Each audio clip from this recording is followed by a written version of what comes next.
Thank you, Mr. Speaker. I wish to make 3 points this afternoon. Firstly, as the Honourable Member for Cardiff said earlier, that I do believe that people supporting a push forward today's debate are in essence introducing a Trojan horse. And I respect the genuine feeling that many have on this issue, but my worry is that whatever the intentions of some members, this will ratchet towards euthanasia.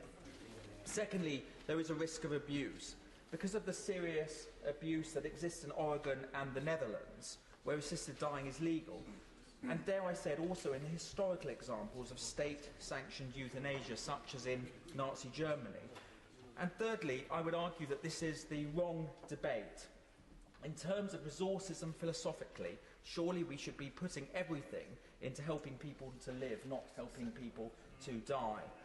Now, as I said, my fear is that this is a Trojan horse motion, and I accept that the motion simply welcomes the DPP's advice, and the Director of Public Prosecution said in February the policy does not change the law on assisted suicide. But he also admitted there had been changes to the policy. Now, as the Honourable Member for Epping has said, Parliament has never voted on these measures, even though they de facto amend the Suicide Act of 1961.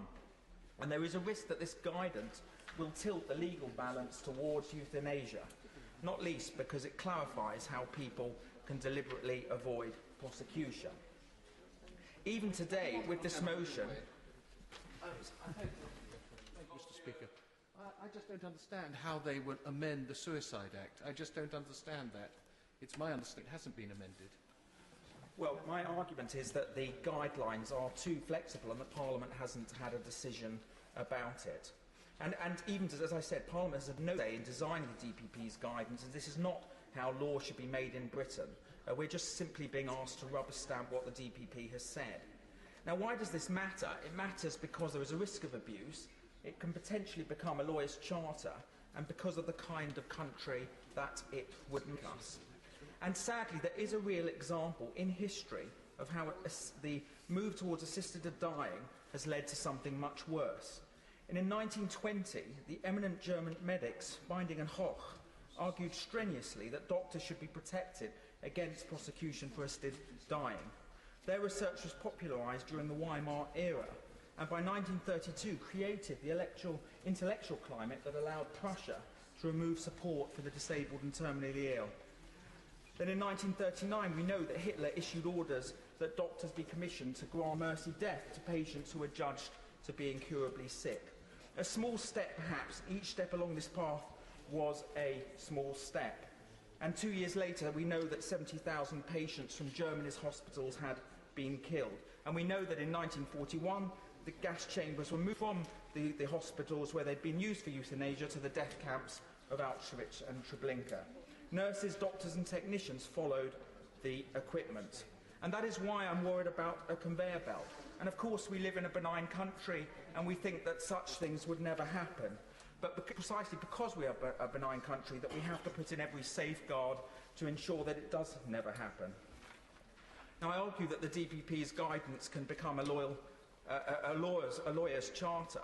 And who will define compassion in the DPP's guidance? What is minor encouragement? How will we know the victim's story if only the suspect can give evidence? And I do believe that moves towards assisted dying would seriously damage our national character.